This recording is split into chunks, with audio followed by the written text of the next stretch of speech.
Blistering temperatures have Baltimore in a weather alert. The latest on when we could see the heat let up. What comes next? Fox 45 News breaking down what punishment the squeegee kid found guilty of killing a driver could face. And gun arrests are dipping. We're pressing BPD on its progress in its fight against illegal firearms in Baltimore. Live from WBFF in Baltimore, this is Fox 45 News at 6. We are in weather alert tonight thanks to the intense heat across the state. This was the scene at Druid Hill Park Pool earlier today. Kids and parents getting in the water just trying to find some relief. Let's take a live look now at the conditions in Baltimore. We've got Towson and as well as our weather radar. Eventually, we're going to see that, but temperatures are going to stay warm throughout the night and even into the weekend.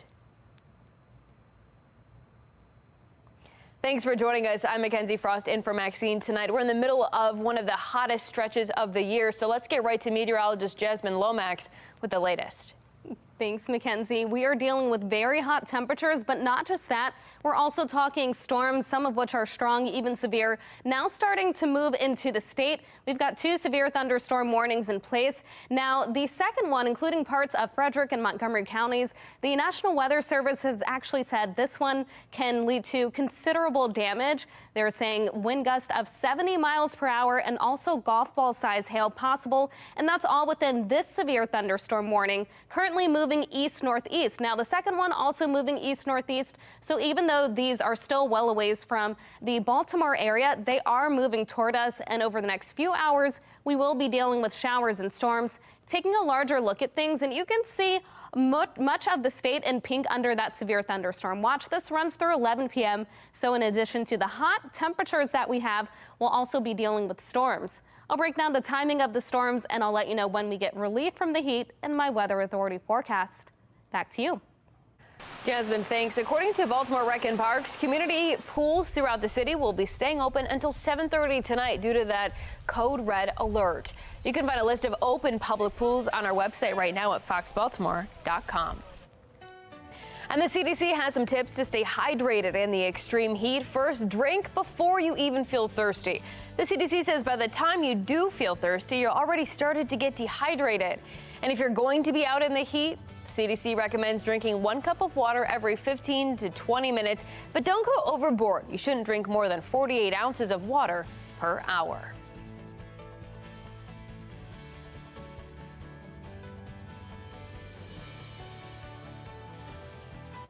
Now, a Fox 45 News alert in 3, 2, 1.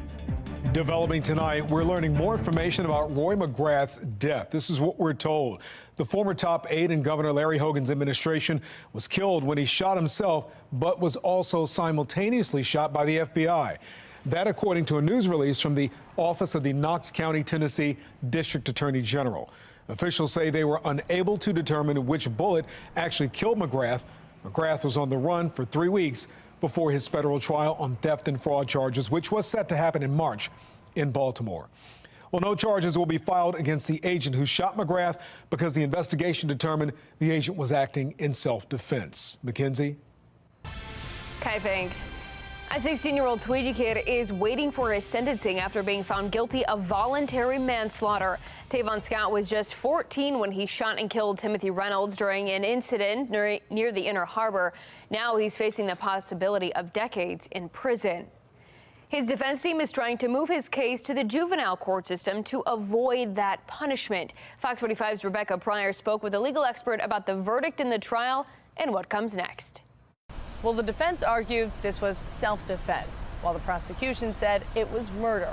Ultimately, the jury landed somewhere in the middle. So today I sat down with an attorney to explain how the jury came to that decision. In the case of a then 14-year-old squeegee kid armed with a gun and a 48-year-old man wielding a bat, jurors believe the prosecution proved a now 16-year-old Tavon Scott pulled the trigger that cost Timothy Reynolds his life, but rejected that it was premeditated murder. Proving first-degree murder was really an uphill battle. Attorney Jeremy Eldred says that's because Reynolds didn't confront the group of squeegee kids empty-handed. So manslaughter cover situations like this where someone acts in a criminal manner, potentially more violent, murder first degree or murder second degree, but because of the surrounding circumstances, it's mitigated or reduced culpability down to manslaughter. In Eldridge's opinion, the evidence could have swayed the jury one of two ways: manslaughter or second-degree murder. There were sufficient facts for a jury to render a verdict on second-degree murder. Facts drawn from video evidence of the incident, showing Reynolds shot 5 times from a distance, 3 of those times in the back, and the gunman putting a mask on before shots were fired. Put under oath, a jury can only make decisions based on facts and evidence, but Eldridge says the fact that the victim was an adult and the suspect was a teenager likely still comes into play. The facts were there, but when you're looking at someone who's 14 years old, I can understand that his age may have gotten in the way. Now, the defense says they still plan to petition to have this case sentenced and tried again in juvenile court. However, Eldridge says that's unlikely now that the case has already been completed in adult court. In total, the teen now faces up to 35 years behind bars. In front of the Mitchell Courthouse, Rebecca Pryor, Fox 45 News. Thanks, Rebecca. And that brings us to our question of the day. Do you think sentencing should be in adult or juvenile court? You can head to foxbaltimore.com right now to weigh in. And a General Assembly committee will meet this fall to hold a hearing on juvenile justice concerns. Luke Clippinger, a Baltimore City delegate and the chair of the House Judiciary Committee, is voicing some frustration and concerns with the Department of Juvenile Services. The 2022 annual report for DJS detailing chronic boredom among kids in the facility. Some of the problems include limited access to books and few programs available. Clippinger is promising that during the hearings, state's attorneys, law enforcement, and DJS will work on ways to figure out how to hold kids accountable and put them on the right path. When that happens, that should be a world-stopping occasion. After we passed the legislation, what became clear over the last year is that there are not the services that are necessary for these kids. There just aren't, and we were promised those services. The delegate also saying lawmakers will reevaluate juvenile justice laws. Since the rise in juvenile crime, multiple lawmakers have raised concerns about the current laws preventing kids from under 13 from being charged with certain crimes, limiting the questioning of juvenile suspects, and curbing probation time. A man was shot in South Baltimore earlier this morning. It happened around 2 o'clock on East Patapsco Avenue. The 49-year-old man was taken to the hospital. He is expected to be okay.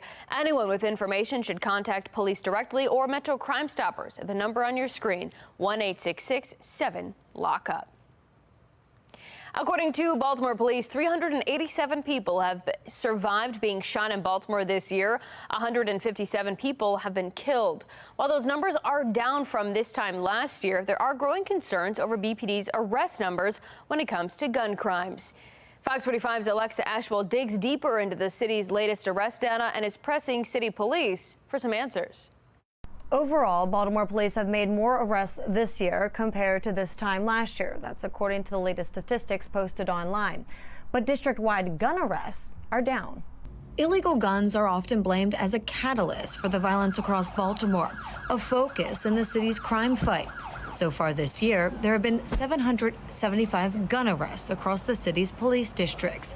That's a 2.6% decline compared to the number of gun arrests this time last year, according to city data posted on Open Baltimore. It's a moving target. Former Baltimore Police Deputy Commissioner Jason Johnson weighing in on the data.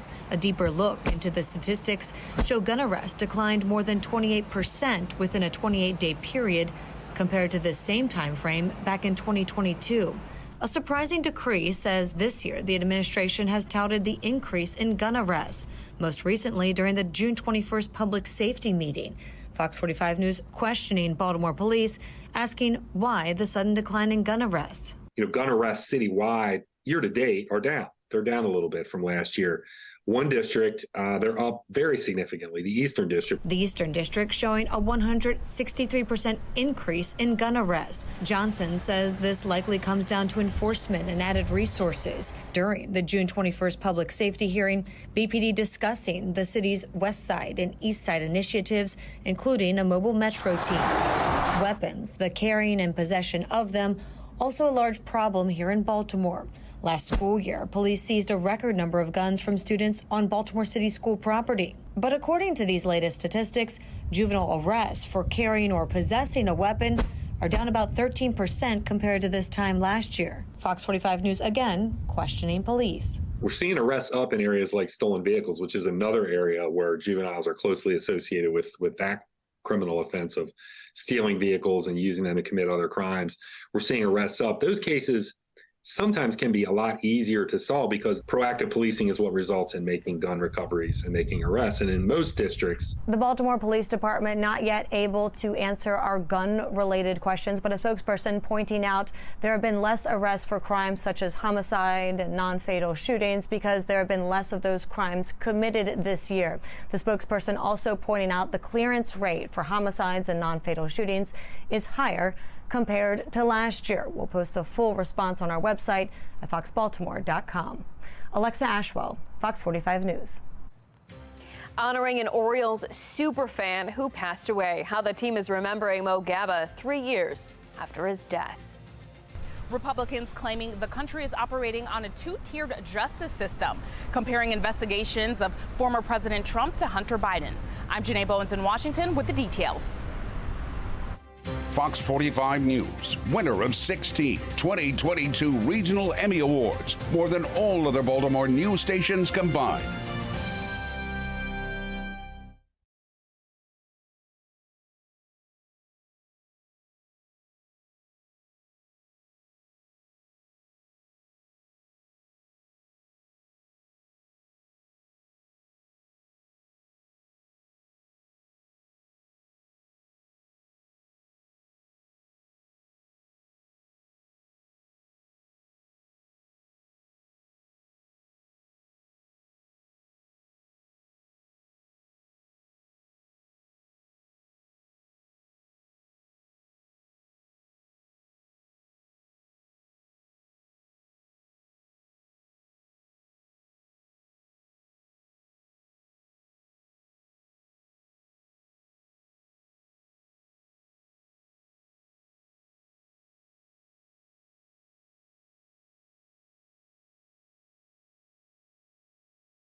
Republicans are doubling down on their claims the country is operating with a two-tiered justice system. Some lawmakers taking issue with how the investigation into former President Donald Trump has been handled in comparison to investigation into Joe Biden and his son, Hunter. National correspondent Janae Bowens has the details. Critics are blasting the Justice Department over the handling of former President Donald Trump's classified documents case. On Thursday, it was announced Trump now faces more charges. This is done for public consumption at a minimum. This is a real speaking indictment for public consumption.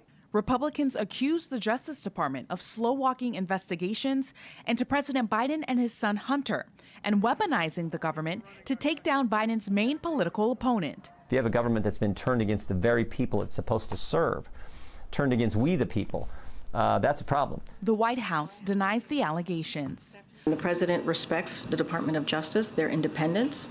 He has been very steadfast on making sure that the rule of law comes back in this administration. The former president speaking out on his social media platform, Truth Social, saying in part, whatever happened to the crooked Joe Biden documents case, he had 20 times more boxes than I did.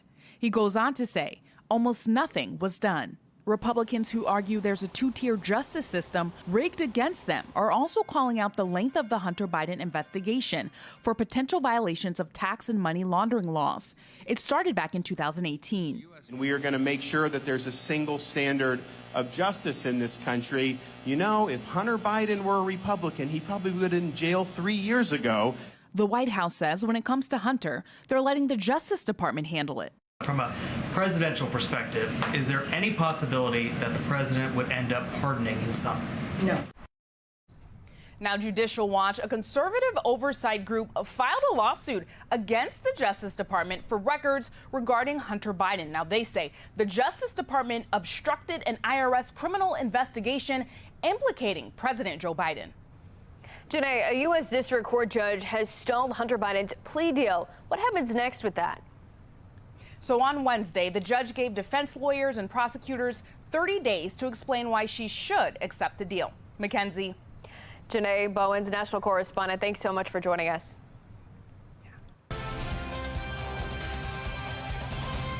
A live look at Camden Yards, where the Orioles game is set to start in just under an hour. At the game, there will be a very special ceremony. Sanzi Gaba, the mother of Mo Gaba, is throwing out the first pitch. 3 years ago today, Mo Gaba died. The 14-year-old was an Orioles super fan who passed away after a battle with cancer. The team voted him into the Orioles Hall of Fame before his death. Tonight is the second annual Mo Gaba Day in his honor. We'll have more on the pitch and the ceremony honoring Mo tonight on Fox 45 News at 10.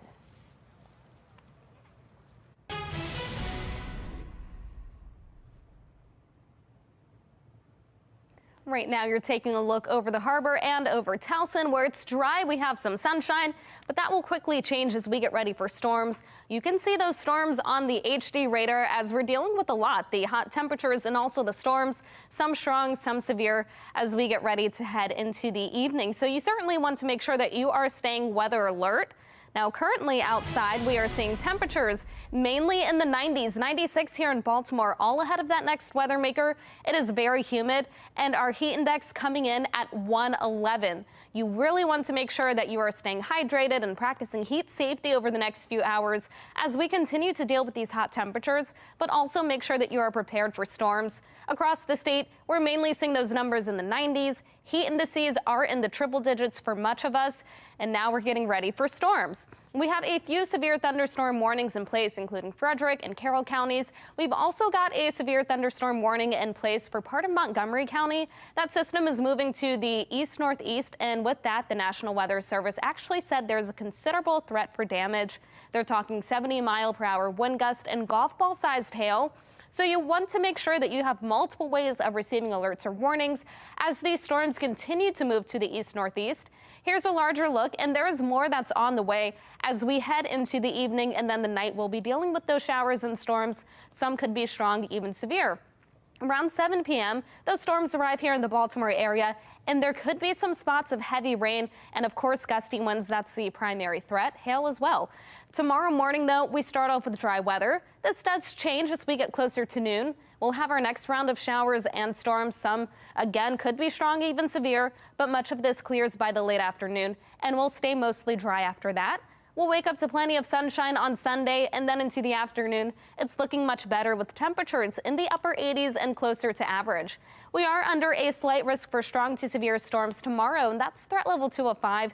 Heavy rain and gusty winds will be the primary threats, but all types of severe weather will be possible. So make sure that you're staying weather alert as we currently deal with storms, and then as we get ready for hot temperatures and more storms tomorrow. 76 for the low temperature, keeping things pretty mild. Then tomorrow, 97 as we get ready for another hot one. I'll let you know when we finally get some relief from the heat coming up in the exclusive 10-day forecast. Weather Window, presented by the National Weather Desk. Morning fog near South Bend didn't seem to disturb this buck. At least he didn't have to contend with the constant lightning from storms in southeastern Indiana. And for everyone looking to escape the heat, did you know Seattle has some of the best July and early August weather in the country? It is the driest and least humid time of the year, with average highs in the upper 70s. Want to see your weather photos and videos on TV? Click Chime In on this station's website to share. More than 800 students, their family members, and educators gathered at the Baltimore Convention Center today to celebrate kids heading off to college. The college-bound luncheon, hosted by FOX45's Patrice Sanders, honored the students who received scholarships through the foundation and gave them an opportunity to connect with alumni of the program. College-bound organizers say the group is providing more than $4 million in scholarships and grants. Your AC can only do so much. How you can keep your house cool during the heat wave and steps you can take to make sure your AC unit doesn't break.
The entire country is dealing with a heat wave. The heat index here in Maryland, well over 100 degrees, and we are not alone. Christian Hauser from our Sinclair sister station in Cincinnati explains what you need to know about your AC unit. It's the sound of summer, and you'll be hearing air conditioners running nearly non-stop in the next few days as we reach the upper 90s. But no matter how cool you set your thermostat, Matt Tyner with Thomas & Galbraith Heating, Cooling and Plumbing says your air conditioner can only do so much. Because these HVAC systems are really designed to maintain a temperature that is 20 degrees below whatever it's outside. So if it is 95 degrees outdoors, and that would be about 75 degrees on a 95 degree day. Now, there are other steps that you can take to ease the load on your AC unit. We all know it's cooler in the shade, so close your blinds, curtains, or even think about putting up some sheets to cover those windows to keep the sun out. Especially on bigger windows. They can let a lot of heat into your home that your AC then has to cool down. Also, if you can, limit the amount that you're going in and out of the home, because that's just warm air that you're letting into your home that now the AC is going to have to remove that warm energy out of your home. Also, if you can pick up a dehumidifier, the humidity in the air can actually make it feel several degrees warmer than it actually is. If you are able to decrease the humidity in your home and make it below that 50% route, that can allow you to feel a little bit cooler in your home than what you typically would if you did not have a dehumidifier. As soon as you notice any trouble with your air conditioner, do not wait to call for service. During these sweltering days, Tyner says that service techs are going to be extremely busy. So the earlier that you can get on the service list, the sooner you'll be comfortable. In Cincinnati, I'm Christian Hauser. Back to you. We are dealing with our latest weather maker, leading to rain and storms across the state. And tomorrow we'll have more storms on the way. Not just that, but also hot temperatures. 97 with heat indices well into the triple digits. Once again, we are weather alert. 88 and much better on Sunday. Temperatures will be below average for the first half of the week. Then by the second half, we have our next chance for rain and storms. Mackenzie?